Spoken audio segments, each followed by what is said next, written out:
Good morning, West Ham fans. Happy Tuesday. Happy Tuesday. Just over a week, just less than a week and a bit until I go on my holidays, and I cannot wait. Much I love talking to you, I like relaxing by a pool as well. It's my morning musings, and I sort of alluded to it yesterday in terms of what I was going to talk about, and actually I might do a follow up really because I'm waiting on some data from Nigel Khan. And I wanted to talk about Thomas Suchek. Now, his goal on Saturday against Man United was his 41st goal for the club. And I just want to take some time to appreciate, the man that is Thomas Suchek. I mean, these stats, at currently 200 or so, he will, unless he moves in the summer, he will be playing over 250 appearances, you'd imagine. 41 goals. He's been hammered the year. He's won the Europa Conference League trophy with us. He's obviously Czech Republic captain as well. That ain't a bad set of stats. Looking at his season by season, he's been here 6 or 5.5 seasons now. For a midfielder, more of a defensive initially midfielder. Look at those stats. 50. 3 times he's played over 50 appearances for us. Twice he's been over 10 goals. Could easily potentially be 10 goals again. In terms of our strikers, bar probably Jared. That tends to be sort of a similar sort of goal scoring effort. Really, he's been made to play a number 10 position as well. Really, today, since Potter's come in, really, so that playing at number 10, or even with Lopetegui, really, when they're playing sort of Bowen or Kudus up front. I just think we need some time to appreciate him.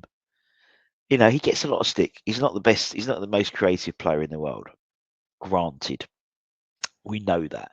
Although I'd say, I think recently I've seen a lot more from him in a ball playing nature than I have done probably the previous 3 or 4 seasons with us. But what we do have, and what I tend to do, and I think West Ham fans tend to categorise players in 2 forms. You're either a Trevor Brooking player or you're a Billy Bonds player.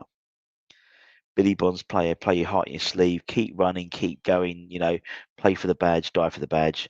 Trevor Brooking, silky, skillful. Sometimes you get someone in the middle.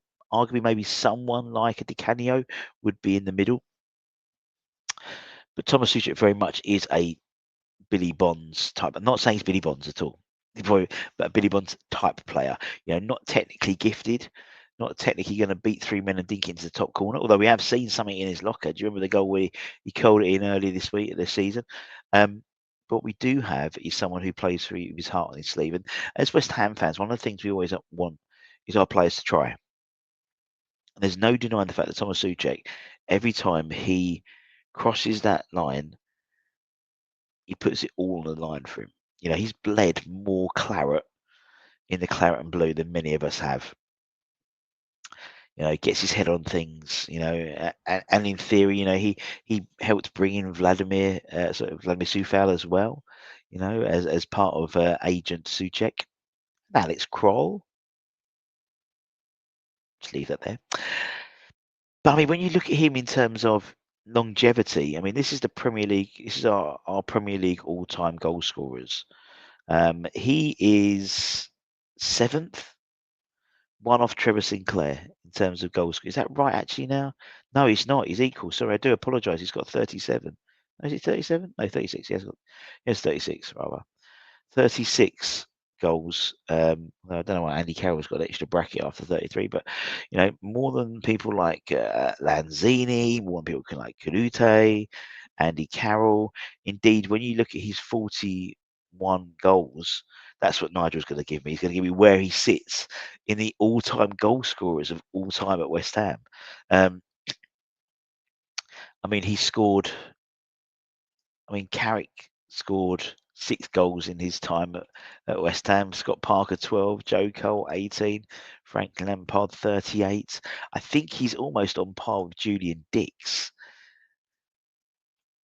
He's got to be one of our most prolific midfielders, not the most, but one of the most. You'd assume, obviously, Trevor Brooking scored a lot of goals, and I think he's. Well, how did Billy Bonds score? Billy Bonds, 61, so a bit far away, but he did play almost 800 times for the club. Julian Dix, that seems decent. Julian Dix, 65, but 21 in the Premier League, but 65 goals, but 326 appearances, but he did take the penalties as well. I think he's going to be one of these. I think he's going to be a sleeper in terms of in 10 years' time, 15 years' time, we're going to look back at Thomas Suchek with claret tinted glasses. Again, statistically, when you look at his stats, they're very good, particularly in modern football. Not saying compared to a Trevor Brooking or Billy Bonds, but they weren't in my era. That is a really good return. Anyone who wins the Hammer of the Year, it's a very illustrious group of people. Obviously, Wan-Bissaka running away with it this year. He's one of only 36 people to have won some proper silverware at West Ham. Again, he should have over 250 appearances as well. I think he's going to be the one. Obviously, I go to lots of these ex-player nights with the likes of, with E13 events or Mandeville Promotions or Academy of Football. I've got Bobby Zamora in a couple of weeks' time, so go and check that one out.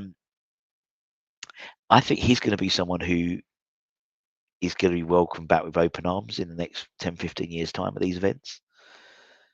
When we have a reunion, or he's going to be someone who everyone will want to get a picture of. And it's funny because when you see these shows, when I go to these shows and I watch the players, obviously the longest lines are for one on Friday, 75-80 squad.